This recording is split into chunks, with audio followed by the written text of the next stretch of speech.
All right, draft is officially done. Time for winners and losers. Winners and losers of this draft. Starting off with 7 winners. So we're going to do winners for this video, another video for losers. That's how this is going to work.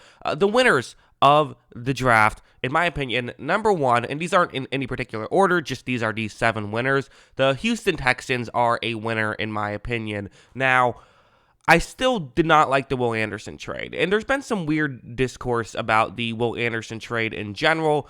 Some people are saying that if you get 2 of the best prospects in a draft, then it's a great draft. That's the end of the conversation. I am not of that opinion. I think that, and no one truly is of that opinion. We all agree to some degree that there would be too much value to give up for a number 3 overall pick you spend on Will Anderson. The question is how much value is too much. If they gave up 10 first-round picks, we'd all say that's way too much, right? So the question is just how much value should they have given up and how much value is worth it to get Will Anderson. But they're a winner here. They're a winner for me because of, I think CJ Stroud is going to really, has potential to change this franchise. And I was very concerned they were not going to go quarterback here. In fact, I thought that's what was going to happen. So when I heard them call out CJ Stroud, it just made a ton of sense to me that, I thought it was a smart move. And I think there's some other solid moves here as well. I like the Nathaniel Dell pick. I'm not going to sit here and say I loved every single pick, but Nathaniel Dell I thought was a solid one as well to help out their young quarterback. So, at the end of the day, the CJ Stroud thing, it's a quarterback-driven league, so having an option now, having optimism in that building with CJ Stroud, even if I have some nitpicks here and there, I don't know if I love this the Juice Scruggs pick, for example, but again, a big picture here, the broad strokes they nailed in my opinion, so I am going to put them as a winner. The Titans are a winner for me. Again, if you get a quarterback, and this is going to be a trend, you're going to notice it, if you get a quarterback, good chance you end up here as one of these 7 winners. Not the only way to end up as a winner. For example, the Panthers aren't on here because the way I view it is what was your expected value going in, and then what did you do with it? The Panthers, they were expected to get a great quarterback. They succeeded, but I don't give them extra credit for that. That's just what they were expected to do. Which are the teams that did above expected? And for me, the Titans are a team that went above expected.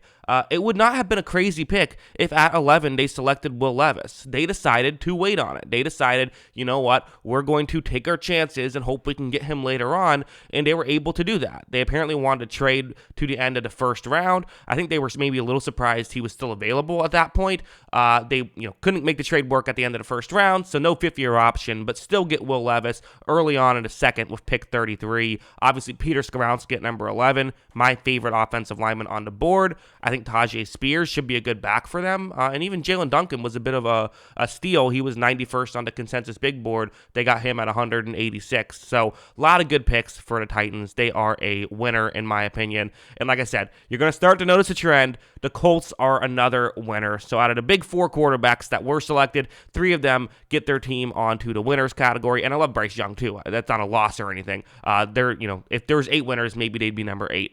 The Colts are here as winners. Again, Anthony Richardson, they did the right thing. They got a quarterback, but they're not just here for the quarterback side of things. That's not the only reason I put them here. I liked some of the other moves they made as well. I thought getting Josh Downs at pick 79 was a really good one. I'm also very intrigued by Blake Freeland, the offensive lineman they selected at 106. Anatomia Abawore, might be how you say his name. Sorry, I butchered his name. But the edge rusher they selected at 110th. You just look at, down the list of their draft, and you compare, if you watch my video talking about it, you compare their draft, where they were selected to where they were on the consensus big board. A lot of steals in this draft class. A lot of guys that people thought were going earlier. So, and a lot of just draft picks, which gives you a lot of, darts at the dartboard. So, obviously, hitting the quarterback, it's already going to put you in consideration for being a winner. But when you do the other stuff, Yeah, to me, no doubt about it, they are winners of this draft class. The Philadelphia Eagles are winners of this draft as well. I kind of declared them the winners of the draft, which I think is fair. I mean, again, they didn't need a quarterback, but they had a ton of draft capital. We expected them to get good players, right? That's the thing. When you have draft capital, you expect to get good players. They didn't get good players. They got great players with these draft picks. Jalen Carter was supposed to go 4th overall, is what the consensus big board says, although he was never going to go 4th overall. But, that was where he was on a consensus big board. A lot of people thought he was the best non-quarterback in this draft class. One of those people was me. They get him at 9. That's incredible right away. Then Nolan Smith, a lot of people felt like was a mid-first round talent, including me. They get him at pick 30. I'll be honest, the rest of the draft, outside of one pick, isn't that notable, but that one pick was Kelly Ringo, who, again, on a consensus big board, projected to be a fringe, sort of an early second-rounder type guy.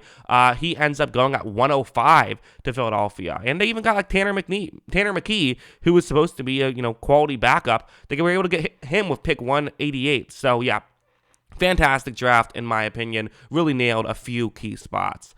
Then we have the Seahawks. Seahawks are a winner as well. Another team that nailed the key picks, in my opinion. Devin Witherspoon and Jackson Smith-Njigba could both potentially be defensive and offensive Rookie of the Year candidates year one. There's the potential there. Zach Charbonnet, who they selected at pick 52. I don't know how much value there is in a guy like him, but there's certainly some. He's going to be a solid back right away. I feel pretty confident he's going to come in and just add value right away. So those are the key picks, and again, at key positions too. Nailing the key picks at key positions is very important. Who knows how it'll work out, but there's a chance it could work out really good and turn them from a playoff team to a championship contender.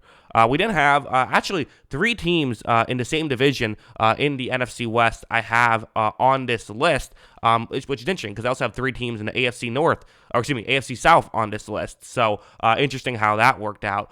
But yeah, Cardinals are on this list. I put the Cardinals on this list. I've done a complete 180 after my initial day 1 video where I declared them losers. Because, listen, I still don't love the Paris Johnson trade up and pick. To me, those are 2 very separate things. There's the trade up and then there is the trade down, right? Those are 2 different moves. And I think when they traded down and they were able to, get all that draft capital from the Texans, that's why they're on this list. I mean, I believe the stat is that the 2 teams that are projected, that are have the highest odds to be picking first overall next year are the Cardinals and the Texans, and they have both of those first-round picks. I mean, that's insane. That gives you a win right there. So the draft itself, I thought they got fine value. I like B.J. Ojulari. Again, Paris Johnson, I really like as a player.